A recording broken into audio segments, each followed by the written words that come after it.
নমস্কার বন্ধুরা, দীপাস কিচেনে আপনাদের সবাইকে স্বাগত। আমি ডিম মালাই গ্রেভি নিয়ে এসেছি।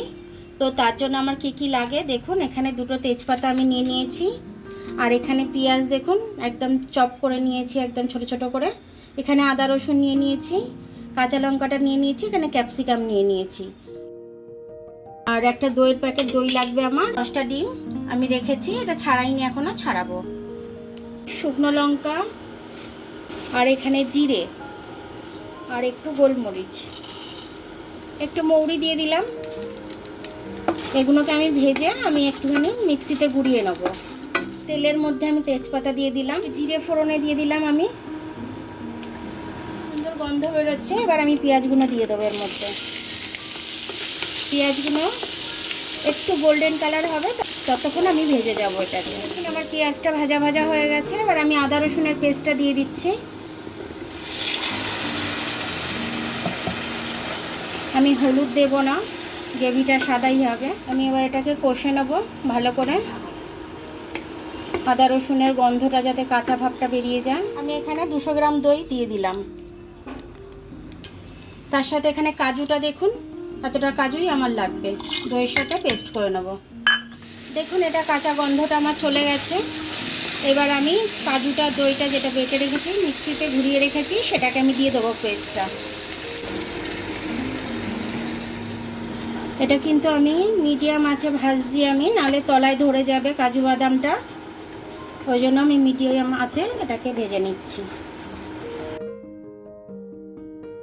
দেখুন আমি এটা জলটা ধুয়ে দিয়েছি, দিয়ে দিলাম দইয়ের জলটা।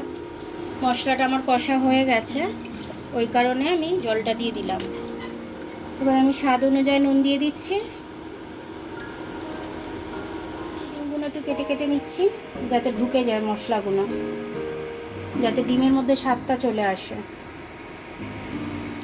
দেখুন আমি ডিমগুলো প্রত্যেকটা কেটে কেটে দিয়ে দিয়েছি।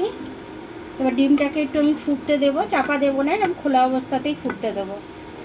ঠিক আছে 5 মিনিট ধরে। এবার আমি ফেস ক্রিম একটু দিয়ে দিচ্ছি এর উপর দিয়ে, একটু নেড়ে নেবো। আমি আমার ভাজা মশলাটা রেখে দিয়েছিলাম, ভাজা মশলাটা উপর দিয়ে ছড়িয়ে দিচ্ছি আমি। এবার একটু আমি মিশিয়ে দিচ্ছি এর সাথে। কাঁচা লঙ্কাগুলো চিড়ে দিয়েছিলাম, দিয়ে দিলাম এর মধ্যে। এটাকে আমি একটু সরিয়ে এই জায়গাটাতে আমি একটু ক্যাপসিকাম আর একটু টমেটো ভেজে নেব। এটা আমি আগে ভাজিনি ক্যাপসিকামটা, কারণ নরম হয়ে যাবে, সে কারণে আমি এটাকে দিয়ে দিলাম।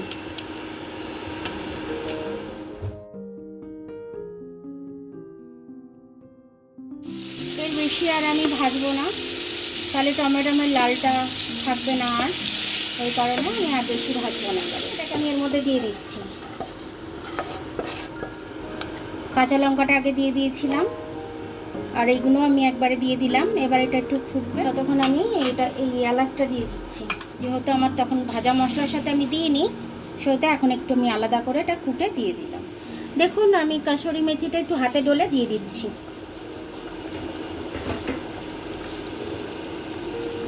ভালো মতো ফুটে গেছে। এবার আমি এর ওপর দিয়ে ধনে পাতাটা একটু ছড়িয়ে দিচ্ছি। আমি কেটেছি অনেকটা, কিন্তু আমি দেবো না, তাহলে কসুরি মেথির গন্ধটা চলে যাবে, তার জন্য। দেখুন এটা আমার হয়ে গেছে। এবার আমি এটাকে নামিয়ে নিচ্ছি। গ্রেভিটা দেখুন আমি এরকমই রাখবো, আপনারাও এরকমই রাখতে চাইলে রাখবেন, নাহলে একটু কমাতে চাইলে কমিয়ে নিতে পারেন। আমার ডিম মালাই গ্রেভিটা তৈরি হয়ে গেছে, আমার খুব সুন্দরভাবে তৈরি হয়েছে, খেতে কিন্তু খুব টেস্টি হয়েছে, আর সেন্টটাও খুব ভালো ছাড়ছে। তো আপনারা এরকমভাবে খাবেন করে, তো খেয়ে আমাকে কমেন্টস করে জানাবেন যে আপনাদের কেমন লাগলো। আর আমার ভিডিওটা দেখার জন্য অনেক অনেক ধন্যবাদ। আমার ভিডিওটা যদি আপনাদের পছন্দ হয় তাহলে লাইক, সাবস্ক্রাইব, বেল আইকনটা একটু টিপে দেবেন, আর যদি ফেসবুক থেকে দেখেন তাহলে লাইক আর ফলোটা একটু করে দেবেন। আবার কাল দেখা হবে নতুন রেসিপির সাথে, ততক্ষণ আপনারা ভালো থাকবেন, আমি আসছি।